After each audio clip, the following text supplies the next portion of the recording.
नमस्कार। आज हम पॉलिटी में देख लेते हैं कुछ प्रमुख संविधान के भाग हैं, नहीं तो इसको हम देख लेते हैं। क्वेश्चन यहाँ से पूछे जाते हैं, मैं वही लिया हूँ जो पूछे गए हैं और पूछे जाते हैं और पूछे जाने की संभावना है। तो एक दो बार आप देख लोगे, खुद से याद हो जाएगी। एक दो बार पढ़ना है, इसको नोट्स बना लीजिएगा। देखिए, टोटल हम जहाँ संविधान में भाग टोटल 22 गया, अनुच्छेद 395 पढ़ते आए हैं। बाद में संशोधित होती रहती है, लेकिन मूल तो यही है 395 नहीं मुख्य। चलिए, पिछली वाली वीडियो जाकर देखिए, सब पर चर्चा हो चुकी है। छोटी सी वीडियो रहेगी, चाहते नहीं कि बड़ी वीडियो हो, ताकि आप आराम से देख लो और नोट्स बना। संविधान के प्रमुख भाग, यह भाग मैं दिखाई ना दूर से फर्क नहीं पड़ता है, आवाज सुनकर आप नोट्स करके। भाग, ये प्रावधान मतलब विषय, इस भाग में ये है अनुच्छेद इतना से इतना के बीच में, तो ये है। तो भाग वन में किसकी चर्चा हुई है? संघ एवं उसके राज्य क्षेत्र की। तो भाग एक में संघ एवं उसके राज्य क्षेत्र की चर्चा हुई है, जो अनुच्छेद 1 से 4 के बीच में है। दूसरा जो भाग है वो नागरिकता संबंधी है। जो नागरिकता होता है ना भाई, कहाँ के आप नागरिक हो, तो नागरिकता है ना आपके पास, नागरिकता सर्टिफिकेट, ये सब उसकी चर्चा। संघ में हो गया, संघ मतलब केंद्र, उसके राज्य। तो भाग 2 में नागरिकता से संबंधी, यानी कि अनुच्छेद 5 से 11 के बीच में है। भाग 3 मौलिक अधिकार, 12 से 35 के बीच में हमारा जो मौलिक अधिकार क्या क्या है, इसकी चर्चा हुई है। भाग 3 में ये प्रश्न पूछे जाते हैं कि किस भाग में मौलिक अधिकार की चर्चा हुई है? तो 3 में। कितने अनुच्छेद के बीच? तो 12 से 35 के बीच। समझ गए? तो मौलिक अधिकार, देखिए होता क्या है, जो हमारा अनुच्छेद है क्रमशः ना, जो हमारा अनुच्छेद है वो क्रम से है ना, ये तो ऐसे करके है। तो बीच बीच में अगर चेंजेज हुई है तो उसमें क ख ऐसे करके जोड़ दिया जाता है। जहाँ पर जोड़ा रहता है अपने आप पता चल जाती है, क्योंकि यहाँ पे जोड़ा गया है। तो जो अनुच्छेद है उसी को, हर अनुच्छेद में क्रमशः मतलब कोई एक पार्टिकुलर विषय रहता है, नहीं सब्जेक्ट रहता है, तो उसी को भाग हम दे दिए, भाग नाम दिए, उसी को भाग में बांट दिए कि भाग 1 अनुच्छेद इतना से इतना के बीच में, यानी कि अनुच्छेद का ही यह भाग है। नहीं मतलब अनुच्छेद को ही एक पार्टिकुलर खास विषय के रूप में रख देता है, जिसे हम भाग कहते हैं, किसी खास सब्जेक्ट को एक ग्रुप में रख दिया, वही उसका भाग हो गया। जैसे भाग 3 से 4 के बीच में अनुच्छेद है, एक ग्रुप है नहीं, 3 से 4, तो 3 से 4 के बीच में जो अनुच्छेद है उसे ही एक भाग का नाम दे दिया। तो आप समझ गए होंगे मैं क्या कहना चाहता हूँ, भाग किस तरह से होता है। तो इसी को हम भाग बोलते हैं कि अनुच्छेद 3 से 5 से 11 के 12 से 15 के 12 से 35 के बीच में जो भी अनुच्छेद है उसे एक भाग नाम दे दिया। जैसे भाग 3 है, 12 से 35 के बीच में मौलिक अधिकार है, तो 12 से 35 के बीच में जो भी अनुच्छेद है उसे भाग 3 नाम दे दिया। तो इस तरह से भाग बना दिया गया है, आप समझ गए होंगे, ठीक है।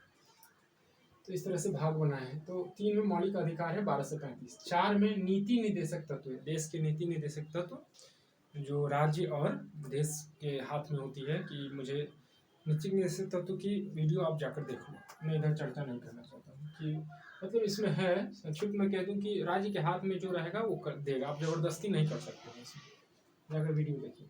देखिए ये जोड़ा गया है, जोड़ा हुआ चीज़ पता चल जाता है कि यहाँ पे जोड़ है।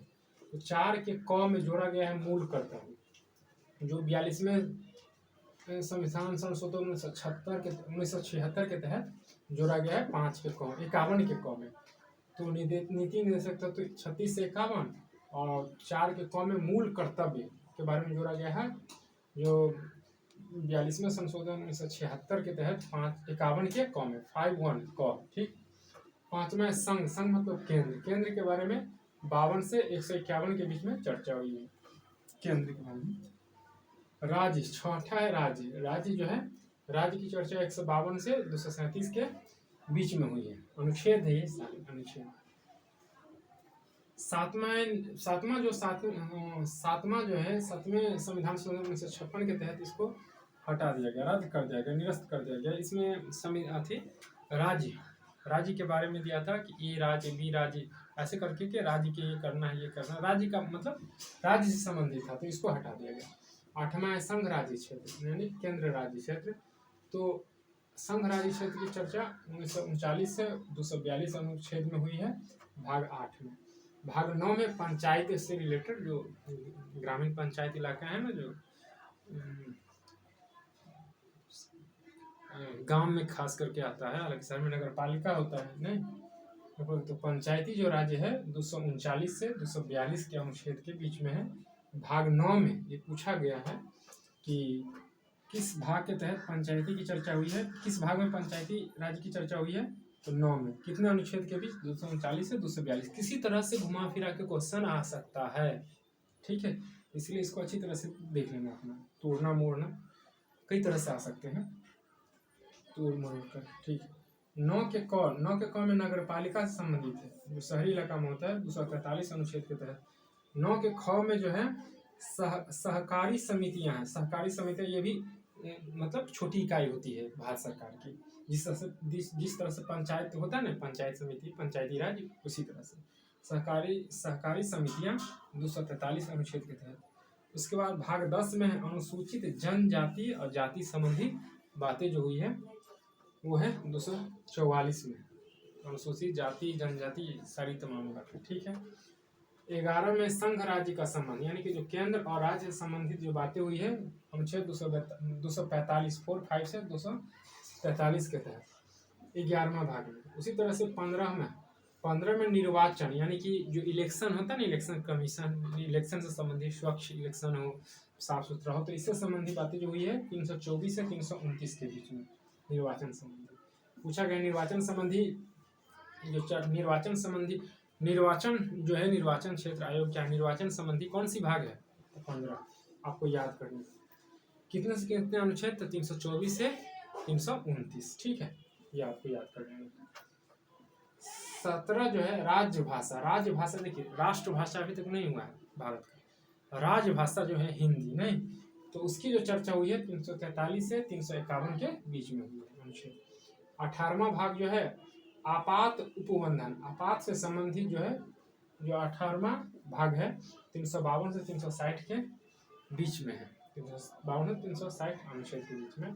लास्ट 19वां संविधान संशोधन, संविधान संशोधन 368 अनुच्छेद के 368वां जो अनुच्छेद है, उसमें संविधान संशोधन की बात की गई है कि संविधान संशोधन हो सकती है समय पर, लेकिन मैं आपको बता दूं कि संविधान संशोधन करना वर्तमान में बड़ी ही जरूरी है, क्योंकि 26 जनवरी 1950 को 1949 में ही लागू हो गया, और अभी तक आप देखो तो सबसे अधिक संपत्ति अगर देखा जाए भारत में, तो नेता के पास ही है, जो लीडर है हमारे उसी के पास है। तो कहीं ना कहीं चेंजेज होनी चाहिए। अगर आप 24 घंटे या 2 या 1 दिन के लिए अगर आप MP या सांसद विधायक बन जाते हो, तो आजीवन आपको पेंशन, यानी कि पेंशन है मिलेगा, आपको भी, आपके परिवार को भी, और बाकी क्षेत्र में नहीं। IAS IPS बन के लोग जाते हैं बड़े बड़े पोस्ट पे, पूरी मेहनत करके, पूरी ज़िंदगी उसमें लगाई हुई रहती है कि भाई 30-40 वर्ष लगाए हुआ रहता है, तब जाके उस मुकाम पर पहुंचता है, बड़ी मेहनत करके। और एक अंगूठा छाप नेता को सैल्यूट करना पड़े, तो मुझे लगता है कि उस समय उस पर क्या बीती होगी आप समझ सकते हो। तो संविधान में संशोधन हो कि नेता भी बने, तो भाई इस टाइप से सबका अपना अपना सोचे कि अगर कोई BA किया है तो चल भाई उसको पंचायत स्तरीय का चुनाव लड़ सकता है, अगर उससे आगे पोस्ट ग्रेजुएशन है, फिर उससे आगे है, जिस तरह से डिग्री है, अगर ये डिग्री है, तो उस तरह से आप चुनाव में फॉर्म भर सकते हो। जैसे हम विद्यार्थी भरते हैं ना कि भाई ग्रेजुएशन लेवल पर आ गए तो DM दरोगा आगे भर सकते हो, उससे ऊपर हो तो इसका, मतलब जितने हाई क्वालिफिकेशन रहेंगे आप, उस तरह का आप फॉर्म भर सकते हो। तो उसी तरह से इसमें भी संशोधन हो कि भाई 12 अगर आप पास हो तो वार्ड सदस्य का चुनाव लड़ सकते हो, या 10वीं पास हो तो वार्ड सदस्य का, 12 पास हो तो आप पंचायत समिति का लड़ सकते हो, नहीं जिला परिषद का लड़ सकते हो, ग्रेजुएशन हो तो मुखिया का लड़ सकते हो, पोस्ट ग्रेजुएशन हो तो MP विधायक का लड़ सकते हो, पोस्ट ग्रेजुएशन हो गए PhD हो नहीं तो आप मंत्री का चुनाव लड़ सकते हो। तो इस तरह से होनी चाहिए। ऐसा थोड़ी होता है, मतलब एगो अजब है ना कि एक पढ़ लिख कर जा रहा है और एक खूब पढ़ लिख कर जाइए, अब अंगूठा छाप आपको पीछे पीछे घुमा रहा है। तो कहीं ना कहीं इसमें हमें लगता है कि समय के अनुसार चेंजेस होनी चाहिए। तो ठीक है, छोटी सी वीडियो थी, बाकी चर्चा अगली वीडियो में होती रहेंगी। और इसके बाद देखिए क्या होता है, अभी तो बहुत कुछ है, सांसद, पार्लियामेंट, ये सब जानना, विधायक कैसे बनते हैं, एमपी, राष्ट्रपति का चुनाव कैसे होता है, प्रधानमंत्री कैसे बनते हैं, सब पर चर्चा होगी। आराम से धैर्य बना के रखिए। तो मिलते हैं अगली वीडियो को लाइक शेयर सब्सक्राइब कर दीजिएगा ताकि अगली वीडियो की नोटिफिकेशन आप तक पहुंच सके, और शेयर भी कर दीजिएगा ताकि दूसरों को भी लाभ मिले। नमस्कार।